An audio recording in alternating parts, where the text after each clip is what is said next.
Bonjour et bienvenue à toutes et à tous pour cette exploration approfondie. Aujourd'hui, on se penche sur un texte vraiment important, le discours du roi Mohamed VI à l'ouverture de la dernière année législative du Parlement actuel. Notre source, c'est la transcription officielle, celle qui a circulé partout, notamment via Alioum 24.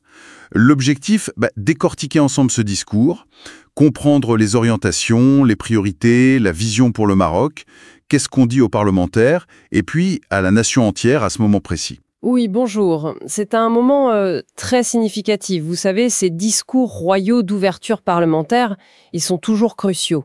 Mais celui-ci-là, en fin de législature, il a une saveur particulière. C'est moins un bilan qu'une feuille de route, oui, pour l'année qui vient et même au-delà. On sent une volonté d'impulser quelque chose, de fixer un cap, quoi. Et plusieurs thèmes ressortent très fort. L'accélération du développement, bien sûr, finir les réformes, et puis une insistance vraiment marquée sur la justice sociale et spatiale. C'est pas juste des mots. Et enfin, le rôle de toutes les institutions, pas seulement le gouvernement. L'appel à la mobilisation générale est partout dans le texte. Oui, ce contexte de fin de mandat, ça donne un poids particulier aux mots, c'est vrai. Alors, entrons dans le détail si vous voulez bien. Le discours commence assez classiquement par saluer le travail des parlementaires. Mais qu'est-ce qui est mis en avant exactement? Alors oui, il y a cette reconnaissance, mais elle est assez précise. Le roi salue le travail sur 3 plans. D'abord, l'activité législative elle-même. Ensuite, le contrôle de l'action du gouvernement, ça c'est le rôle classique du Parlement, hein. Et puis l'évaluation des politiques publiques. Ça, c'est intéressant, c'est une dimension plus moderne du travail parlementaire. Et il y a aussi, et c'est noté à part, une mention positive pour la diplomatie parlementaire. Elle est liée explicitement au service des causes supérieures du pays. Ça montre l'importance de cette action internationale. D'accord. Une reconnaissance assez complète de leur rôle. Mais vous parliez d'une feuille de route. Est-ce que ce salut est suivi d'attentes précises pour la dernière ligne droite? Ah oui, tout à fait. La reconnaissance, c'est un peu le prélude à une exhortation. Très clair. Le ton change un peu là. Pour cette dernière année, les mots qui reviennent, c'est rigueur, responsabilité. L'ordre est clair. Il faut finir les chantiers législatifs en cours. Et pas seulement finir, mais répondre aux attentes des citoyens. Concrètement, on sent une pression sur les résultats, quoi. C'est une validation, oui, mais aussi une exigence forte pour la fin. Pas de relâchement possible. Cette idée de responsabilité, on dirait que c'est un fil rouge. Et ça ne concerne pas que les députés, c'est ça? Le cercle des acteurs semble plus large. Oui, et ça, c'est un point, mais alors absolument fondamental du discours. C'est très structurant. Il dit clairement que l'encadrement des citoyens, l'explication des lois, des décisions, bref, tout ce qui touche aux droits et libertés, ce n'est pas que l'affaire du gouvernement. Non, c'est présenté comme une responsabilité partagée, intrinsèquement partagée. Et la liste est longue, hein. Les parlementaires, oui, mais aussi les partis politiques, les élus locaux, tout niveau confondu, hein, régions, communes, les médias, la société civile. L'expression utilisée, c'est toutes les forces vives de la nation. C'est large. C'est frappant. Cette idée que la politique, ça ne se fait pas juste en haut. Il faut que ça descende, que ce soit expliqué, relayé. C'est une vision assez exigeante de la communication politique, non? Exactement. Ça sous-entend que l'efficacité d'une politique, ça dépend aussi de son appropriation par la société. Si les gens, via leurs représentants, les médias, les assos, ne comprennent pas le pourquoi du comment, eh ben ça marche moins bien. C'est un appel à une sorte de pédagogie collective, décentralisée, et c'est aussi reconnaître le rôle de tous ces intermédiaires pour créer l'adhésion. Et c'est là, dans ce contexte de mobilisation générale, qu'arrive le concept de Maroc émergent et cette nouvelle génération de programmes. On sent bien qu'il faut passer à la vitesse supérieure. Oui, très clairement. L'expression est forte, hein. Accélérer la marche du Maroc émergent. C'est pas juste continuer, c'est mettre un coup d'accélérateur. Et l'outil pour ça, c'est cette nouvelle génération de programmes de développement territorial. Avec un double objectif, martelé avec insistance, plus de justice sociale et une meilleure répartition des richesses et des chances sur tout le territoire. C'est la justice spatiale. Et ce qui est notable, c'est la façon dont c'est présenté. C'est-à-dire, qu'est-ce qui est notable? Eh bien, le discours prend bien soin de dire que ce ne sont pas de simples slogans, ni des priorités justes pour maintenant. Non, c'est défini comme une orientation stratégique et un pari décisif pour l'avenir. Ça engage tout le monde sur le long terme. C'est une manière d'ancrer ça au cœur du projet Maroc, au-delà des politiques du moment. C'est fort comme message sur la continuité. Une orientation stratégique. D'accord. Pas un simple ajustement. Mais alors, concrètement, cette accélération, ce focus sur la justice sociale, territoriale, comment ça doit se traduire? Le discours donne des pistes sur le comment faire. Oui, et ça c'est intéressant aussi. Ça ne reste pas dans les grands principes, ça devient assez précis sur la méthode. Il appelle à une mobilisation de toutes les énergies. Bon, ça renvoie à la responsabilité partagée dont on parlait, mais surtout il insiste sur un changement tangible. Changement où? Dans les mentalités et les méthodes de travail. C'est un appel à transformer un peu la culture administrative, la culture de gestion. Un changement de culture? Carrément. Et ça se traduit comment? Principalement par l'idée d'une vraie culture des résultats. Fini le temps où on lançait des projets et puis voilà. Maintenant, il faut mesurer l'impact réel. Et pour ça, 2 outils clés sont soulignés. S'appuyer sur des données de terrain précises, on voit l'importance de l'info locale fiable, et utiliser les technologies numériques. Il y a une volonté claire de moderniser l'action publique, la rendre plus rationnelle, basée sur les faits. Evidence-based, comme on dit. Les attentes sont claires. Une cadence plus rapide et un impact plus fort. C'est dit comme ça. Il parle aussi d'une relation gagnant-gagnant entre ville et campagne, une approche plus intégrée, quoi.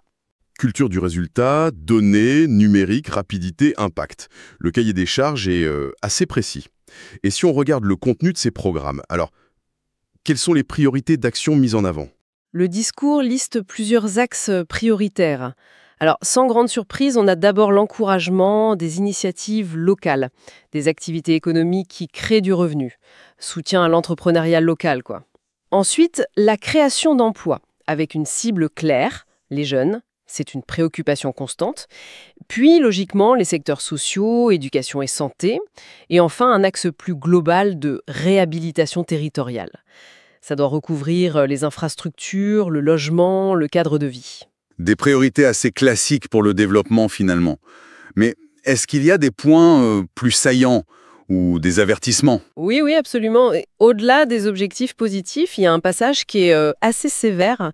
Le discours dénonce très fermement ce qu'il appelle le laxisme et toutes les pratiques qui gaspillent le temps, les efforts et surtout les ressources publiques. C'est une critique directe de l'inefficacité. Le mot est fort, hein.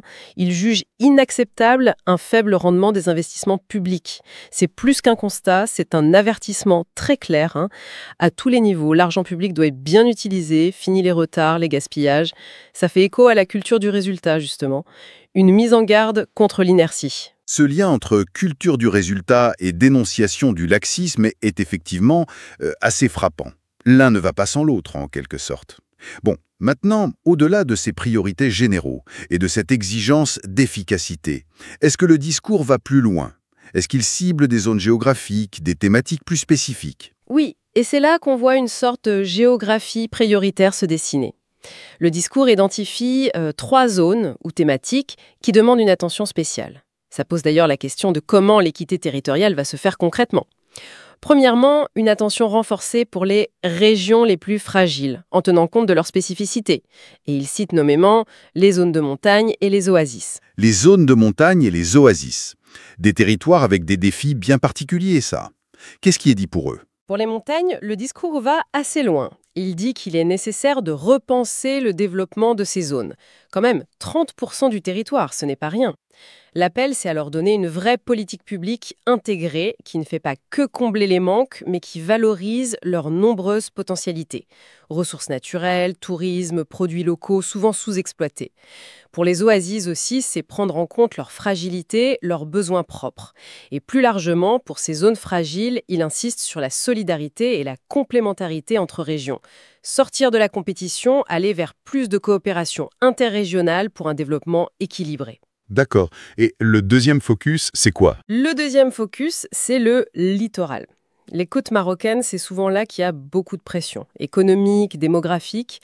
Là, le discours demande une mise en œuvre optimale et sérieuse des outils qui existent déjà pour un développement durable. La loi sur le littoral, le plan national du littoral sont cités. Il faut les appliquer sérieusement.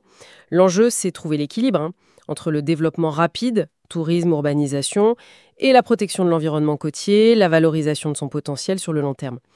Effet intéressant, il évoque la perspective d'une économie maritime nationale, créatrice de richesses, d'emplois.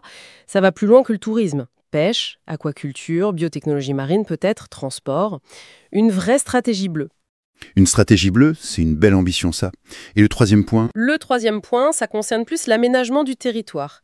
C'est un encouragement spécifique à élargir le réseau des centres ruraux émergents. C'est un concept intéressant. Ces centres sont vus comme un mécanisme pertinent pour deux choses. D'un côté, freiner l'étalement urbain un peu anarchique et ses effets négatifs, pression sur les infras, perte de terres agricoles, en créant des pôles de vie organisés en milieu rural. De l'autre côté, et ça c'est crucial pour la justice spatiale, rapprocher les services essentiels, administratifs, sociaux comme la santé, l'école, économiques comme les marchés, les petits services, des gens qui vivent en milieu rural. L'idée, c'est de réduire la fracture en équipant mieux ces zones intermédiaires. Bon, alors si on essaye de rassembler un peu tout ça, qu'est-ce que ça signifie au final pour nous? Ce discours, on dirait vraiment un signal puissant envoyé à tout le pays, un appel très clair à la mobilisation générale pour non seulement continuer, mais surtout accélérer le développement. Et cette accélération, elle doit se faire sous le signe de plus d'inclusion sociale et d'un meilleur équilibre territorial. Les mots qui reviennent, c'est ça: responsabilité partagée, exigence d'efficacité, de résultats concrets et une action ciblée sur des priorités et des zones stratégiques, montagne, oasis, littoral et ces fameux centres ruraux. C'est une excellente synthèse. C'est exactement ça. Le niveau d'exigence pour l'année qui vient et pour la suite, il est indéniablement très élevé. Et ce qui est notable, c'est que ça s'adresse à tous. Gouvernement, Parlement, majorité comme opposition, c'est précisé, et toutes les forces vives. Ce qui ressort vraiment, c'est cette vision de développement à long terme, qui veut dépasser les cycles politiques courts. L'insistance sur des valeurs comme l'intégrité, l'engagement, le dévouement à l'intérêt général, c'est très présent. Ce n'est pas qu'un discours technique, il y a une dimension morale, civique. D'ailleurs, la conclusion avec la référence coranique qui rappelle que chaque acte, bon ou mauvais, même minime, sera vu, ça ancre cette idée de responsabilité individuelle et collective. C'est un appel à l'action, empreint d'une certaine gravité, oui, d'une urgence maîtrisée. Une perspective qui donne le ton, effectivement. Et pour finir notre exploration, peut-être une question pour réfléchir. Cet accent mis sur des géographies spécifiques, montagnes, littoral, centres ruraux, est-ce que ça pourrait vraiment, si ça se traduit en actes, redessiner la carte du développement au Maroc dans les 10 prochaines années? Quels nouveaux équilibres, mais aussi peut-être quels nouveaux défis? Concurrence pour les ressources, besoin de compétences, gestion des migrations internes, cette approche plus territorialisée pourrait faire naître. C'est sans doute une piste à suivre de près, au-delà de l'analyse de ce discours fondateur. Voilà qui conclut notre analyse approfondie des sources pour aujourd'hui. Merci de nous avoir suivis. صدق الله العظيم والسلام عليكم ورحمة الله تعالى وبركاته